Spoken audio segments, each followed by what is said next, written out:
नमस्कार दोस्तों, आज का टॉपिक है इंडियन हिस्ट्री यानी भारतीय इतिहास। कुल 10 सवाल हैं, हर सही आंसर पर 1 मार्क मिलेगा और एक सरप्राइज आज के बेस्ट स्कोरर को मिलेगा हमारे एक कोर्स का फ्री एक्सेस, तो एंड तक जरूर रुकिए। चलिए शुरू करते हैं। अब आता है सवाल नंबर 1 कि हाउ, व्हेन एंड वेयर अध्याय के अनुसार जेम्स मिल ने भारतीय इतिहास का कौन सा काल विभाजन पीरियोडाइजेशन प्रस्तावित किया था। अब देखिए चारों options. Option A ancient, medieval, modern. Option B Hindu, Muslim, British. Option C Hindu, Muslim, Christian. Option D Vedic, sultanate, colonial. आपके पास 10 सेकंड्स हैं, सोचिए और सही आंसर चुनिए।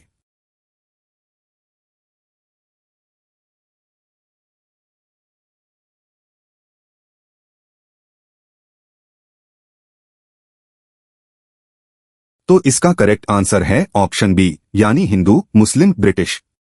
अब इसे समझते हैं। जेम्स मिल ने अपनी 1817 की कृति A History of British India में भारतीय इतिहास को 3 कालों में बांटा, हिंदू, मुस्लिम और ब्रिटिश। इस पीरियोडाइजेशन की काफी आलोचना हुई क्योंकि यह शासकों के धर्म के आधार पर युगों को नाम देती है। तो याद रखिए ये पॉइंट। सवाल नंबर 2 ध्यान से सुनिए। IBN सीना 980 से 1037, जिन्हें यूरोप में एविसेना कहा जाता था, ने लगभग 10 लाख शब्दों का कौन सा प्रभावशाली मेडिकल एनसाइक्लोपीडिया लिखा था। अब देखिए चारों ऑप्शंस। ऑप्शन ए अल मसूरी, ऑप्शन बी किताब अल शिफा, ऑप्शन सी अल कानून फिल तिब, Canon of Medicine, option D तिबाए कबरी। आपके पास 10 सेकंड्स हैं, सोचिए और सही आंसर चुनिए।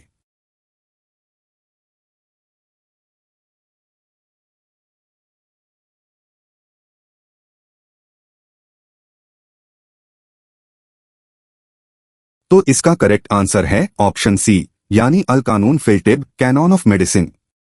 अब इसे समझते हैं। IBN सीना का सबसे प्रभावशाली कार्य अल कानून फिल तिब, कैनॉन ऑफ मेडिसिन था। लगभग 10 लाख शब्दों का मैन्यूस्क्रिप्ट, जिसमें उस समय के 760 ड्रग्स सूचीबद्ध थे। यूरोप में यह एविसेना के नाम से टेक्स्ट बुक के रूप में पढ़ाया जाता था।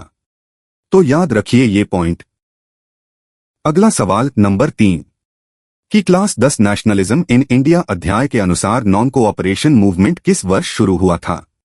अब देखिए चारों options. Option A 1919, option B 1921, option C 1920, option D 1922। आपके पास 10 सेकंड्स हैं, सोचिए और सही आंसर चुनिए।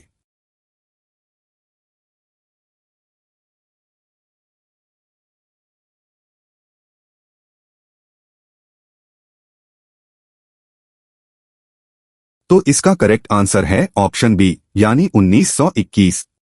अब इसे समझते हैं। एक्सरसाइज क्वेश्चन में स्पष्ट रूप से non cooperation movement of 1921 feet का उल्लेख है। गांधी का असहयोग का आह्वान 1920 के अंत में हुआ, पर इस आंदोलन की पीरियोडाइजेशन 1921 में करती है। इसे 1922 में चौरी चौरा घटना के बाद वापस लिया गया। तो याद रखिए ये पॉइंट। देखिए सवाल नंबर 4 1857 तक भारतीय उपमहाद्वीप के कितने प्रतिशत क्षेत्र टेरिटोरी पर ईस्ट इंडिया कंपनी का प्रत्यक्ष शासन था। अब देखिए चारों ऑप्शंस। ऑप्शन ए लगभग 53%, ऑप्शन बी लगभग 73%, ऑप्शन सी लगभग 83%, ऑप्शन डी लगभग 63%। आपके पास 10 सेकंड्स हैं, सोचिए और सही आंसर चुनिए। और हाँ, अब तक आपने कितने आउट ऑफ 4 सही किए, कमेंट सेक्शन में जरूर बताइए।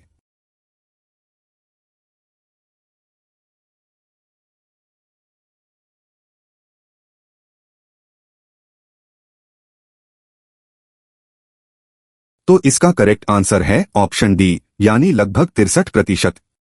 अब इसे समझते हैं। 1857 तक कंपनी ने भारतीय उपमहाद्वीप के लगभग 63% क्षेत्र और 78% जनसंख्या पर प्रत्यक्ष शासन कर लिया था। अप्रत्यक्ष प्रभाव मिलाकर EIC ने व्यावहारिक रूप से पूरे देश पर नियंत्रण कर लिया था। तो याद रखिए ये पॉइंट। चलिए सवाल नंबर 5 देखते हैं। के दी एज ऑफ इंडस्ट्रियलाइजेशन अध्याय में सोर्स ए में उद्धृत गैस वर्क्स मजदूर विलथॉर्न किस समय लंदन पैदल काम की तलाश में गया था। अब देखिए चारों ऑप्शंस। ऑप्शन ए नवंबर 1881, ऑप्शन बी नवंबर 1871, ऑप्शन सी नवंबर 1891, ऑप्शन डी नवंबर 1901। आपके पास 10 सेकंड्स हैं, सोचिए और सही आंसर चुनिए।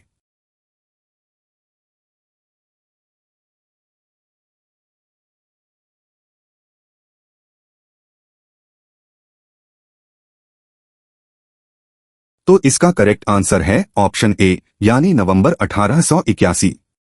अब इसे समझते हैं। मैं विलथॉर्न का बयान, मैं हमेशा लंदन जाना चाहता था। आखिरकार नवंबर 1881 में मैंने निर्णय लिया। दो दोस्तों के साथ मैं पैदल यात्रा पर निकला। उसके पास थोड़ी ही रकम थी और वह रोज लगभग 20 मील चलता था। तो याद रखिए ये पॉइंट।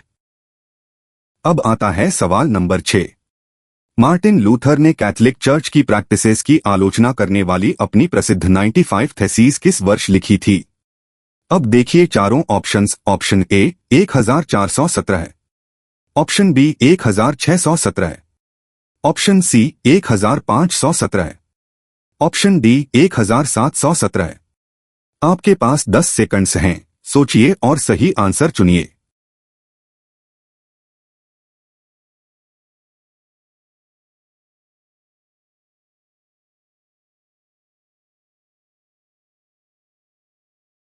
तो इसका करेक्ट आंसर है ऑप्शन सी यानी 1517। अब इसे समझते हैं। में लिखा है 1517 में धार्मिक सुधारक मार्टिन लूथर ने 95 थीसिस लिखी जिनमें उन्होंने कैथोलिक चर्च की कई प्रैक्टिसेस की आलोचना की।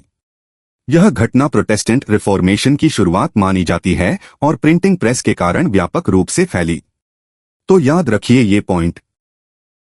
सवाल नंबर 7 ध्यान से सुनिए। कलिंगा युद्ध का वर्णन करने वाले अशोका के अपने शिलालेख में उन्होंने कहा था कि लगभग कितने लोग कैप्चर्ड बंदी किए गए। अब देखिए चारों ऑप्शंस। ऑप्शन ए लगभग 50,000, ऑप्शन बी लगभग 1 लाख, ऑप्शन सी लगभग 2 लाख, ऑप्शन डी लगभग 1.5 लाख, 1.5 लाख। आपके पास 10 सेकंड्स हैं, सोचिए और सही आंसर चुनिए।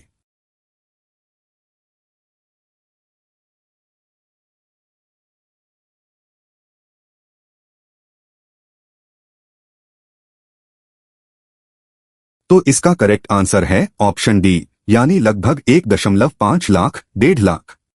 अब इसे समझते हैं। में उद्धृत अशोका के शिलालेख में लिखा है, राजा बनने के 8 वर्ष बाद मैंने कलिंगा पर विजय प्राप्त की। लगभग 1.5 लाख लोग बंदी बनाए गए और 1 लाख से अधिक मारे गए। इसी कारण उन्होंने युद्ध छोड़कर धम्मा अपनाया। तो याद रखिए ये पॉइंट। अगला सवाल number 8। Themes in world history में उद्धृत 547 ईस्वी का प्रसिद्ध रवेन्ना मोज़ेक किस बाइजेंटाइन सम्राट को दर्शाता है। अब देखिए चारों options. Option A Justinian, option B Constantine the Great, option C Theodosius, option D Heraclius. आपके पास 10 सेकंड्स हैं, सोचिए और सही आंसर चुनिए। और दोस्तों, यहां तक का आपका स्कोर क्या रहा? आउट ऑफ 8 में कितने सही? कमेंट्स में शेयर कीजिए। बेस्ट स्कोरर को फ्री कोर्स मिलने वाला है, याद रखिए।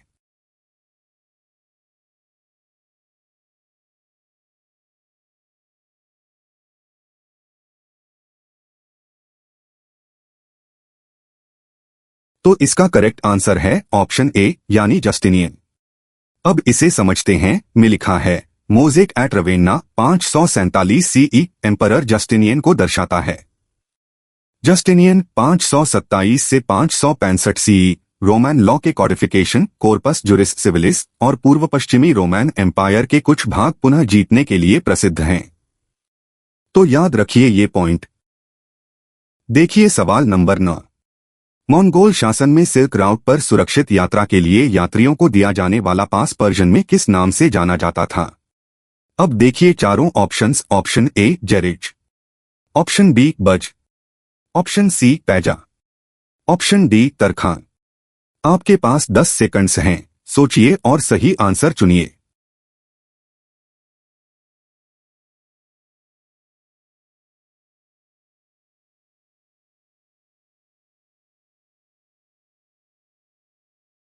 तो इसका करेक्ट आंसर है ऑप्शन सी यानी पैजा। अब इसे समझते हैं। यात्रियों को सेफ कॉन्डक्ट के लिए एक पास दिया जाता था, पर्शियन में पैजा, मंगोलियन में जरेज। इसी उद्देश्य से ट्रेडर्स बज नाम का कर देते थे। पीएक्स मंगोलिका ने विशाल मंगोल साम्राज्य की समन्वय बनाए रखी। तो याद रखिए ये पॉइंट। चलिए सवाल नंबर 10 देखते हैं। नाजी जर्मनी में डिक्टेटरशिप स्थापित करने वाला एनेबलिंग एक्ट, जिसने हिटलर को पार्लियामेंट को दरकिनार कर डिक्री से शासन करने की शक्ति दी, किस तारीख को पारित हुआ था?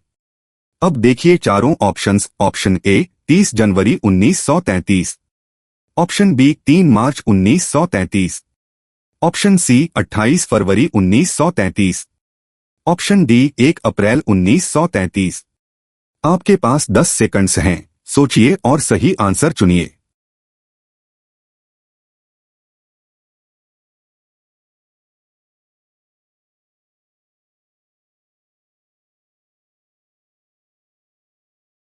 तो इसका करेक्ट आंसर है ऑप्शन बी यानी 3 मार्च 1933।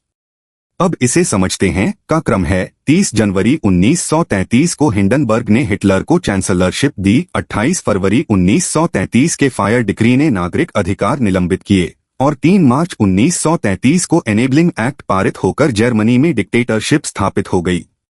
तो याद रखिए ये पॉइंट। तो दोस्तों, आज की क्विज यहीं खत्म होती है। Mention your score in the comment section और the best scorer overall will get access to a course।